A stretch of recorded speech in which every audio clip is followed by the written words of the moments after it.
Hello everyone, welcome to my channel interdimensional spirituality. कैसे हो आप लोग? नमस्ते, मेरा नाम योगिनी है और मैं इंडिया से हूँ। I welcome you all in the love and light of divine. अगर आप मेरे चैनल पर न्यू हो और आपको मेरी वीडियोस अच्छी लगे तो please like, share and subscribe. और मैंने अपने चैनल पर प्लेलिस्ट भी बना रखी है, तो प्लीज़ डू चेक देम। तो हम इस ट्विन फ्लेम सीरीज़ को आगे बढ़ाते हैं। आज का मेरा टॉपिक है कि ट्विन फ्लेम को, चाहे वो डीएम हो या डीएफ हो, उन्हें फैमिली कार्मिक क्यों मिलती है। वो हमेशा एक डिसफंक्शनल फैमिली में क्यों जन्म लेते हैं। जब भी हमारी सोल अर्थ पे इनकारनेट होती है, जब भी हम इस अर्थ पे आते हैं, तो हम अपनी फैमिली को खुद चुनते हैं और हमारे चैलेंजेस को भी हम खुद ही चुनते हैं। और वो सारी चीज़ें हमारे सोल कॉन्ट्रैक्ट का एक हिस्सा होती है।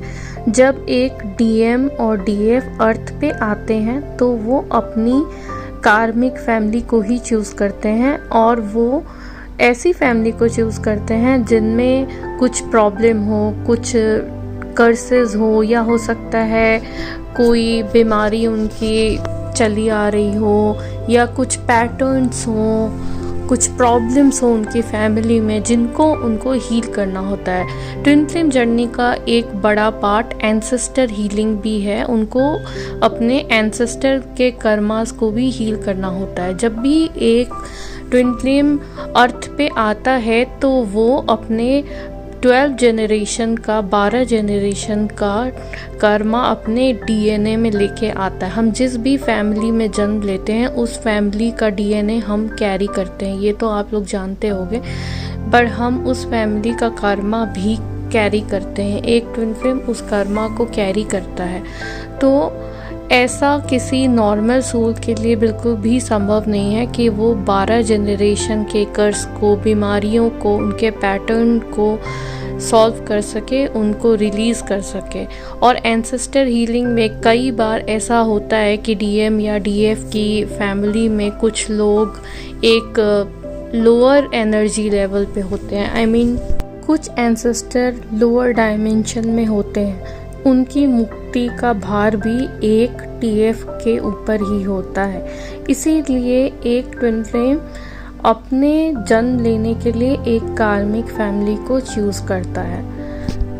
अगर आप एक ट्विन फ्लेम जर्नी में हो तो आपकी फैमिली भी आपको कार्मिक ही मिली होगी। कार्मिक फैमिली का मतलब होता है ऐसा परिवार जहाँ पे जो रिलेशनशिप्स हैं वो डिसफंक्शनल हो, वो सही से वर्क ना करते हों। हो सकता है आपके जो पेरेंट्स हों उनमें आपसी तालमेल अच्छा नहीं हो, या हो सकता है उनमें से किसी का डिवोर्स हो गया हो, किसी की अनटाइमली डेथ हो गई हो।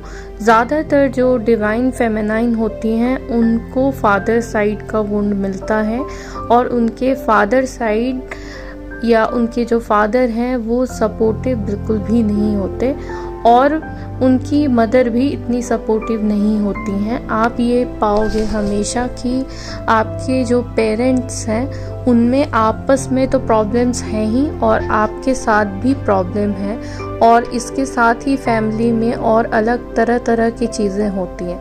पर यहाँ पे जो आपके पैटर्न्स हैं वो काफ़ी हद तक आपके पास कर्मा पे भी डिपेंड करता है। तो ज़रूरी नहीं है कि अगर एक डिवाइन फेमिनाइन हो तो उसको हर बर्थ में एक फाइनेंशियल सिचुएशन का सामना करना ही पड़े। हो सकता है वो आपके पास्ट कर्मा की वजह से आपको ये चीज़ अभी इस लाइफ में झेलनी पड़ रही है।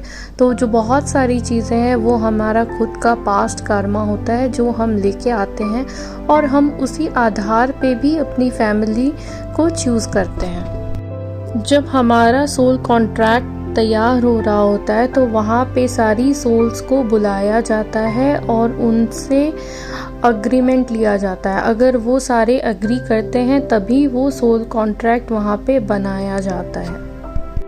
जनरली आप ऐसी फैमिली को चूज़ करते हो जहाँ पे आपके अंदर उस चीज़ की हीलिंग की ज़रूरत हो, जैसे कि कोडिपेंडेंसी, जैसे कि self worth issue, self love issue.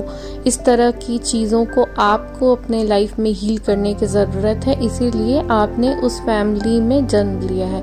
यहाँ पे जब आपको ये पता चलता है कि आप एक ट्विन फ्लेम जर्नी का हिस्सा हो, आपकी फैमिली कार्मिक है, तो हम एक तरह से एक ब्लेमिंग एनर्जी में चले जाते हैं कि कार्मिक है इसलिए वो मेरा सपोर्ट नहीं कर रहे, मुझे उनकी तरफ से कोई सपोर्ट नहीं मिल रहा।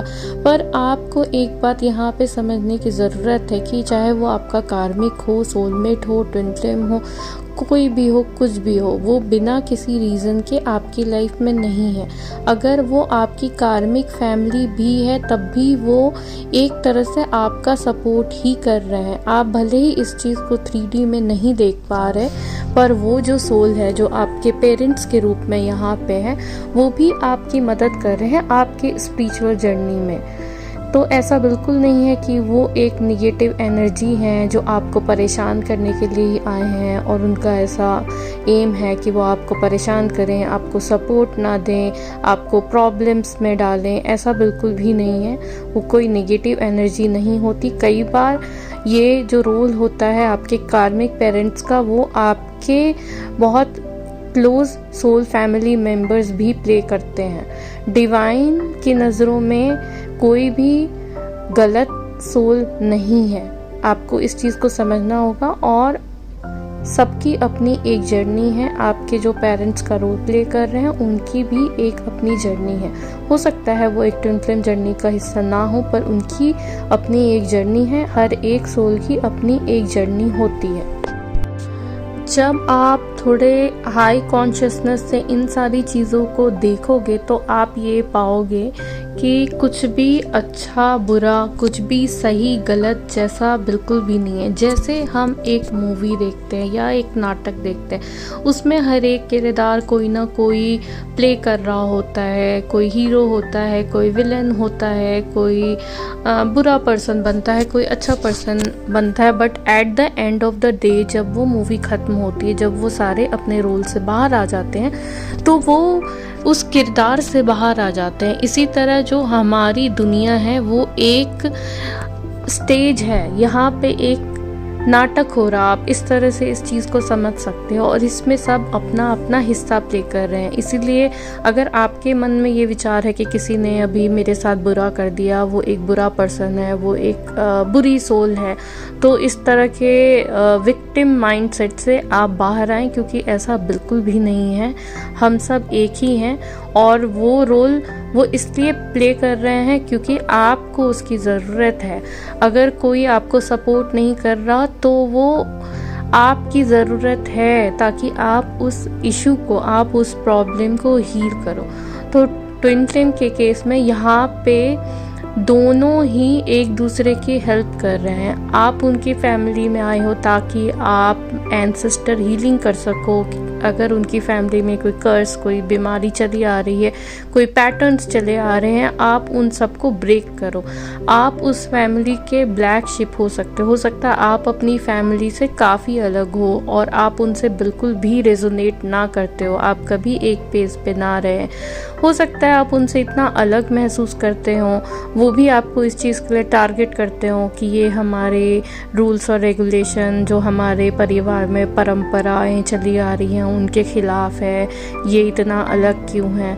लेकिन आप उस फैमिली के लिए एक होप हो जो उनको उनके बुरे पैटर्न से और बुरे कर्मा से निजात दिलाने आया, उनको हील करने आया है। ठीक इसी तरह आप उनकी फैमिली में आए हो, वो भी आपको हेल्प कर रहे हैं। उन्होंने आपको अपनी फैमिली में आने की परमिशन दी है। हम बिना परमिशन के किसी के यहाँ पे बर्थ नहीं ले सकते, हमारा जन्म नहीं हो सकता अगर वो फैमिली हमें परमिशन ना दे। तो उन्होंने आपको एज अ सोल आने का न्योता दिया है, आमंत्रण दिया है, तभी आप उनकी फैमिली में आए हो। उन्होंने आपको एक शरीर दिया है, एक लाइफ दिया है, तो आपको इसके लिए ग्रेटफुल होना चाहिए।